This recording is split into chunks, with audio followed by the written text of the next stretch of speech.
Assalamualaikum warahmatullahi wabarakatuh. Sahabat sejarah, kali ini kita akan mempelajari tentang sistem kepercayaan dan religi peradaban Mesopotamia. Jadi, peradaban, kita akan banyak menemukan peradaban-peradaban di dunia yang tidak memiliki benteng pertahanan. Tetapi kita tidak akan pernah menemukan satu peradaban pun yang itu tanpa adanya agama. Termasuk peradaban Mesopotamia.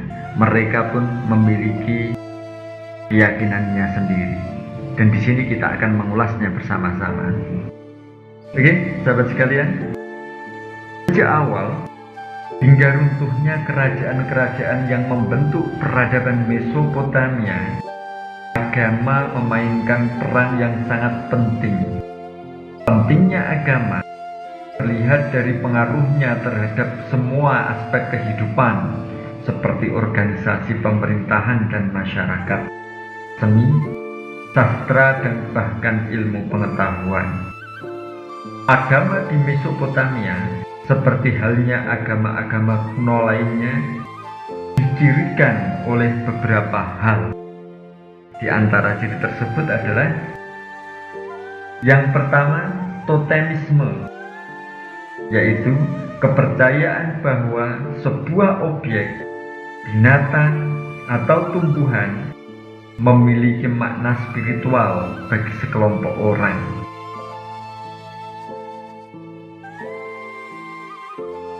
Yang kedua, antropomorfisme, sistem menghubungkan karakteristik khas manusia ke makhluk-makhluk non-manusia. Yang dimaksud adalah dewa tentunya. Kemudian, politheisme, yaitu kepercayaan dan penyembahan terhadap banyak dewa. Keempat, adanya negara agama. Kelima, kepercayaan akan adanya kehidupan setelah kematian.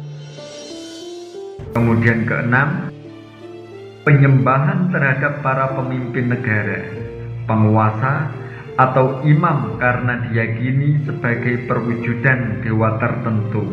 Para imam menduduki posisi penting di semua peradaban kuno, termasuk di Mesopotamia.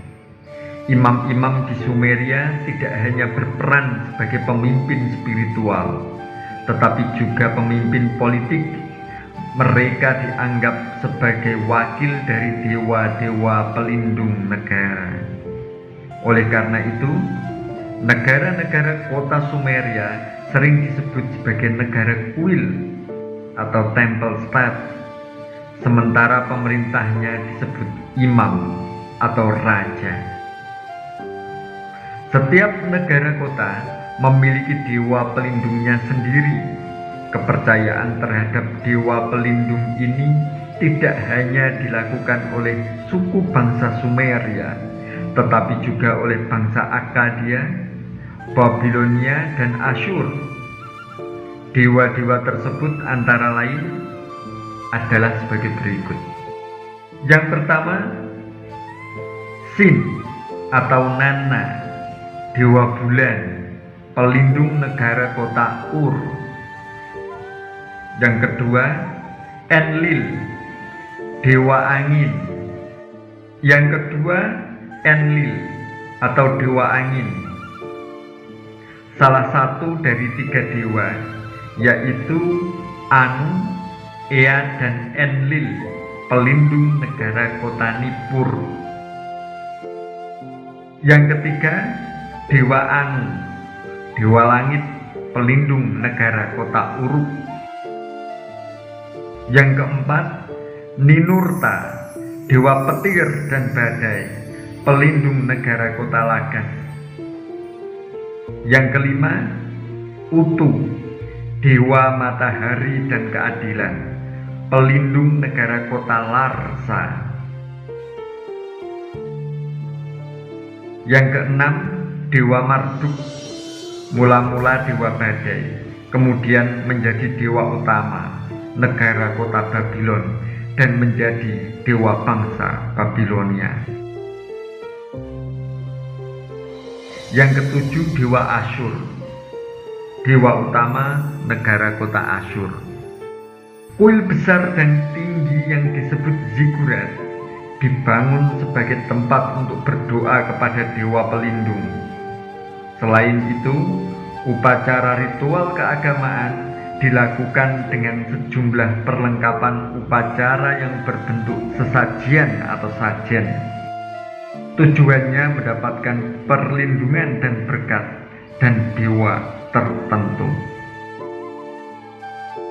Kuil atau zigurat itu biasanya dibangun sangat tinggi, bahkan dapat mencapai 88 meter. Mereka percaya semakin tinggi kuil yang mereka bangun, semakin terasa dekat dengan tempat tinggi para dewa. Zigurat merupakan simbol dari hubungan antara bumi yang mereka tempati dan surga yang akan mereka tuju.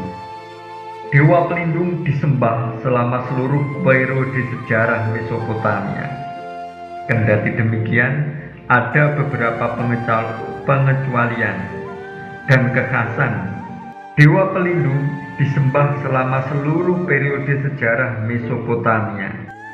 Kendati demikian, ada beberapa pengecualian dan kekhasan di wilayah-wilayah atau periode-periode tertentu. Contohnya, kekuasaan raja selama periode Akkadia berkembang sedemikian rupa sehingga Naram-Sin menyatakan diri sebagai dewa. Ia menuntut warganya untuk menyembahnya. Setiap negara kota memiliki jadwalnya sendiri yang mengatur waktu, bentuk, dan pelaksanaan ritual. Ritual-ritual kesenian itu biasanya dihubungkan dengan perayaan ungkapan syukur atas hasil panen atau memperingati fase bulan. Festival bulanan biasanya dimulai pada bulan baru yang merupakan simbol pertumbuhan dan kelimpahan. Adapun bulan tua dihubungkan dengan kemunduran dan kematian. Salah satu ritual penting di Mesopotamia adalah tahun baru atau Akitu di Babilon. Awalnya ritual ini dilaksanakan untuk mengawali musim tanam dan musim panen. Namun pada masa Babilon, ritual didedikasikan untuk memperingati kemenangan Dewa Marduk atas Tiamat, dewi kekacauan yang menguasai perairan laut dalam.